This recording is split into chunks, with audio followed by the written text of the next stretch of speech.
ಬೇಡಿ ಎಲ್ಲರೂ ತಗೋ ಅದೇ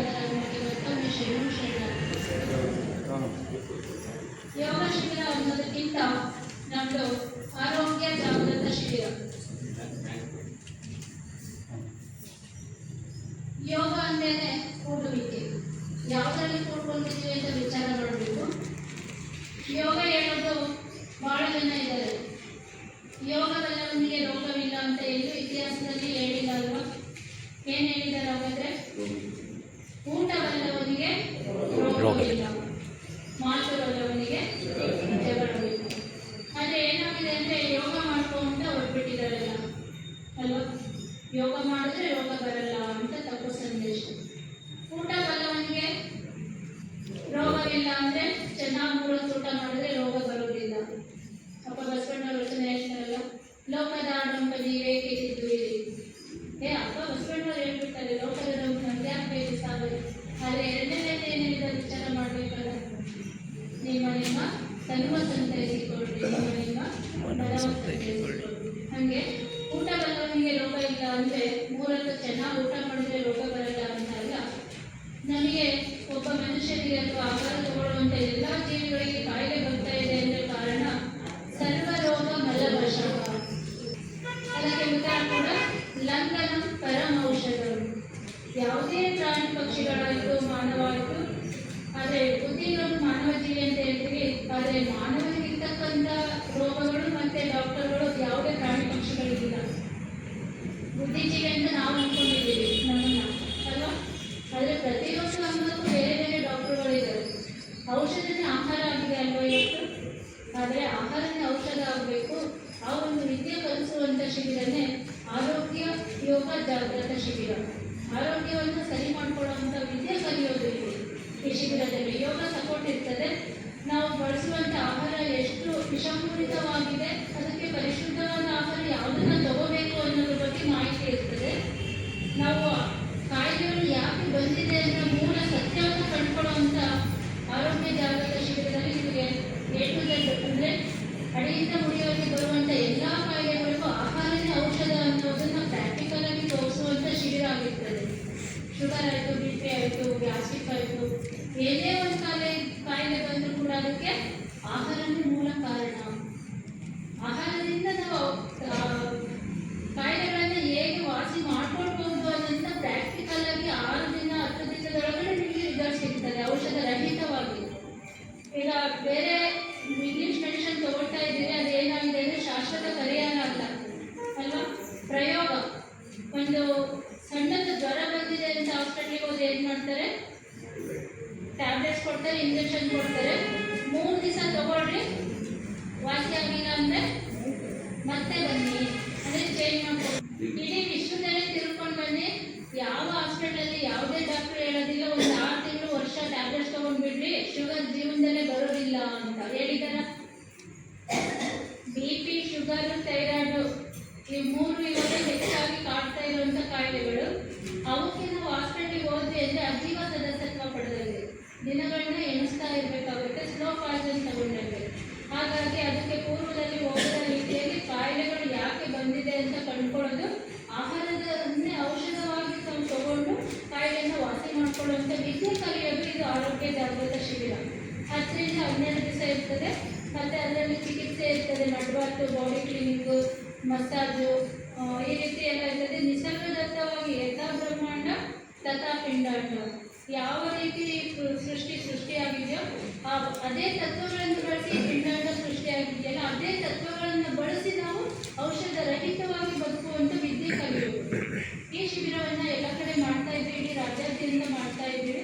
ಇಲ್ಲೂ ಕೂಡ ಮಾಡಬೇಕು ಅಂತ ನಮ್ಮದವರು ಮಲ್ಲಿಕಾರ್ಜುನವ್ರಿಗೆ ಈಗಾಗಲೇ 1 ವರ್ಷ ತೆಗೆದುಕೊಂಡು ತಿಳಿಸಿದ್ದನ್ನು ಲೋಕಾಪುರ ಯರಗಟ್ಟಿಯಲ್ಲೆಲ್ಲ ಮಾಡಿದ್ದೀವಿ.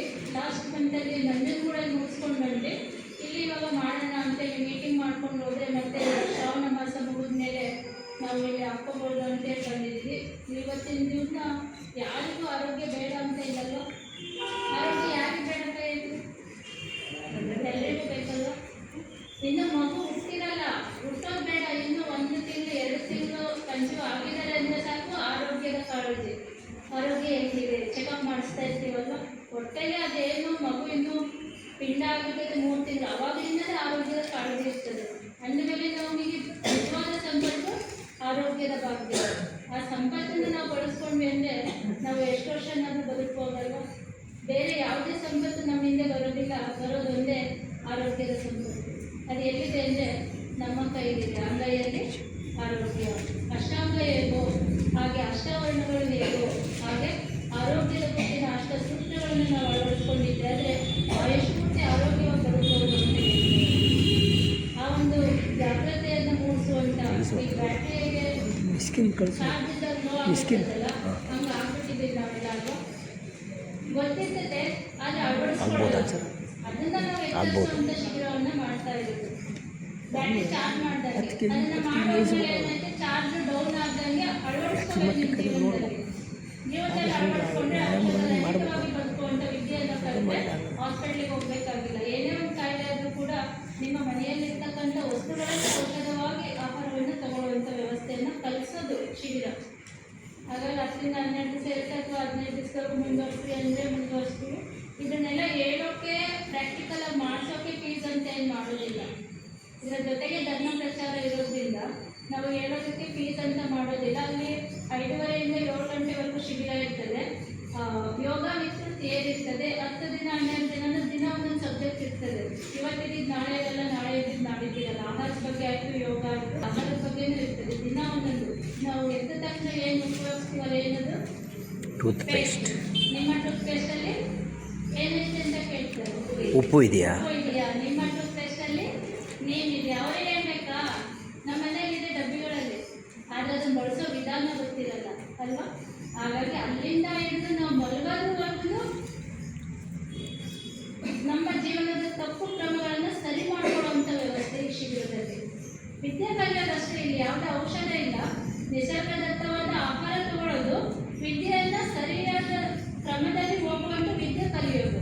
ಒಂದು ಮದುವೆ ಫಂಕ್ಷನ್ಗೆ ಹೋಗಿ ಬಂದಿರ್ತೀರಿ, ಅಲ್ಲಿ ಫುಲ್ ಹೆವಿ ಫುಡ್ ಇರ್ತದೆ.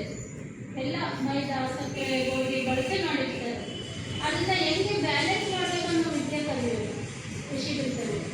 ಹಾಗಾಗಿ ಅದೆಲ್ಲರಿಗೂ ಬೇಕಾಗಿರೋಂಥ ಶಿಬಿರ ಆಗಿರೋದ್ರಿಂದ ನಿಮ್ಮ ಊರಿಗೆ, ನಿಮ್ಮ ಮನೆ ಬಾಗಿಲಿಗೆ ಬಂದರೆ ಸದುಪಯೋಗ ತಗೊಳ್ಳಿ.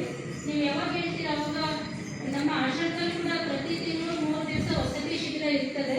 ಅಲ್ಲಿ ಮಡ್ಬಾತು ಮತ್ತು ಬಾಡಿ ಕ್ಲೀನಿಂಗ್ ಇರ್ತದೆ. 3 ದಿವಸ ಭಾಳ ವಿಶೇಷವಾಗಿರ್ತದೆ. ಅಲ್ಲಿ ಲೌಕಿಕದ ಜಗತ್ತಿನಿಂದ ಹೊರಗೆ ಬರೋದು, ಆಂತರಿಕ ಜಗತ್ತೊಂದು ಇದೆಯಲ್ಲ ಆಚೆಗೆ, ಅಲ್ಲಿ ಹೋಗೋದು.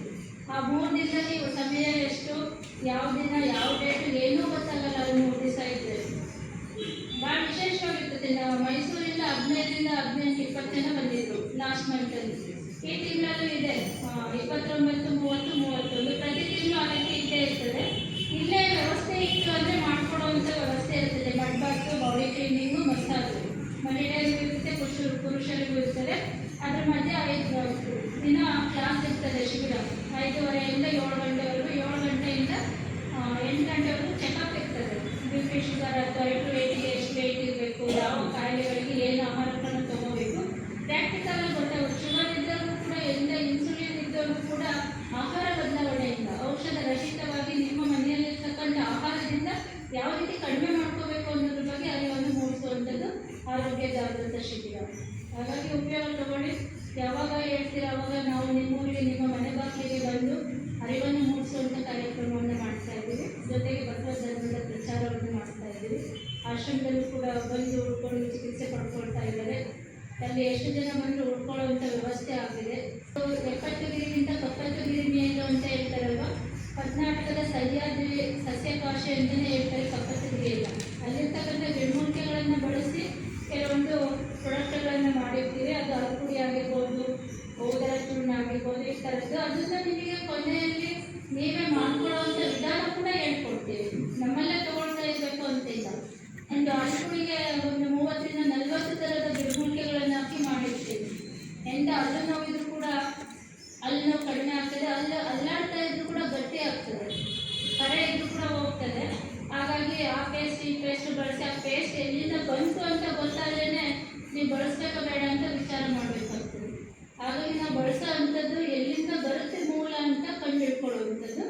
ನಮಗೆ ಕಾಯಿಲೆಗಳು ಯಾಕೆ ಬಂತಿದೆ ಅನ್ನೋ ಮೂಲ ಸತ್ಯ ಕಂಡುಕೊಂಡ್ರೆ ಉತ್ತರ ನಿಮ್ಮಲ್ಲೇ ಇರ್ತದೆ. ಅದಕ್ಕೆ